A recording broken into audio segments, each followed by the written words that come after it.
welcome to my closet. It is a hot mess. I try to keep it, like everyone, as organized as I possibly can, but I live here and I use this space quite a bit, so things get tossed around all the time and I try to clean up, but it is what it is. So let me explain to you guys what the overall vision for this project was. This closet I inherited from Joe, my soon-to-be husband, and it was designed for a man. And when I came, I had to make do with what was done. I might have designed it a little bit differently if it were for me. This closet does have its limitations because it is really high and not that wide. I think if I was designing this from scratch, I would have loved some more width for maybe some sort of island storage to put my jewelry and things like that. But it's been great. I modified what I needed to. I added shelves here and there. Then I spent 1 year thinking about how I wanted to design this closet.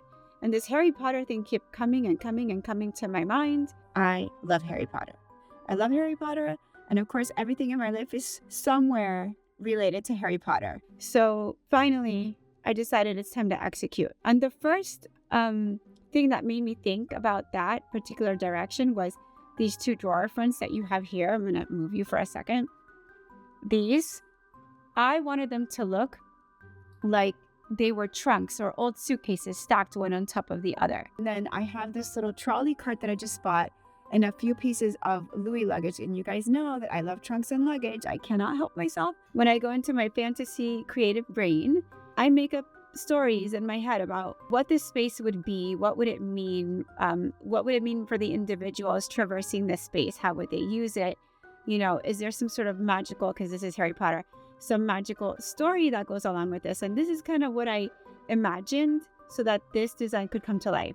I wanted to approach the closet as if it were another room in my home. I want to properly design it as if I were designing a client's space or my own space, right? Not just tackle it as a closet. So I thought about, what if I had stumbled upon a cottage in the English countryside that belonged to an older witch and a wizard, and they were stuck in different places in time, and they were trying to get back to one another, but they couldn't, so they kept leaving each other these suitcases full of clues as to where they were so they could find each other. And all of the letters that they wrote each other, their love letters, are on my ceiling. They're all different love letters written in script. I was waiting for several months for this one piece. I saved up for this. I love collecting old Louis trunks and luggage. It's great to buy them on the pre-loved market if you can. Now, my jewelry's here, but I have everything sort of mixed up. My real jewelry and my fantasy fake jewelry is sort of all together, and I didn't want that. I wanted to make sure I gave the things that belong to my family that I inherited from my mom or things like that, it's their proper place. So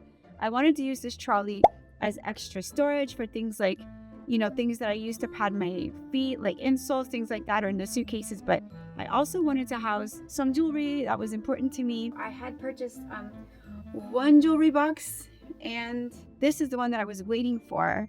So if you didn't know and you purchased a piece from Louis Vuitton, they do have an artist that works with them, and it's free of charge to paint your trunks and or whatever it is you buy, whatever your hard case is. And I told her that I was obsessed with the scene where the Patronus comes out in Harry Potter, where the stag comes out and saves him, the prisoner of Azkaban.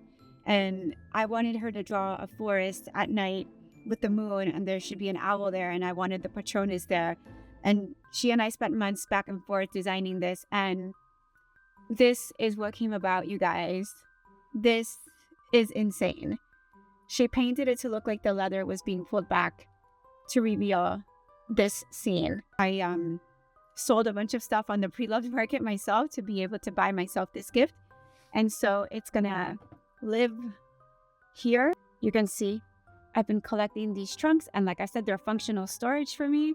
So I will be putting that in its place in a little bit. I just wanted to share this story with you guys, and I hope that you love it as much as I do. It's my little creative space that I get to walk into when I get dressed in the morning and when I get undressed at night. And I just look at this gorgeous ceiling and think of this little magical story that I just told you guys that helped me along in my design process, and I love it. Before we go, just a few little details on how special the details really are.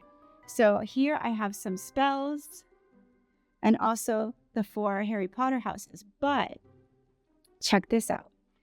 Every drawer has a wand, who it belongs to, And on the drawer handle, it has a spell, like a little tag for a spell. These are details that I know about and they make it special. And then I took some stickers that I ordered, for different potions and ingredients that are from the Harry Potter world.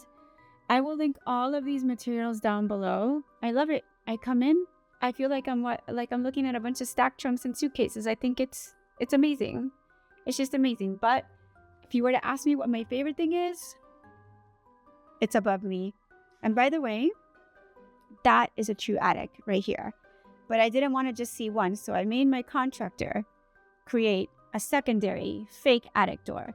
And that is where the marauders can walk from one to the other. So I hope that you've enjoyed my closet tour, and I'll see you in the next one. Bye, guys.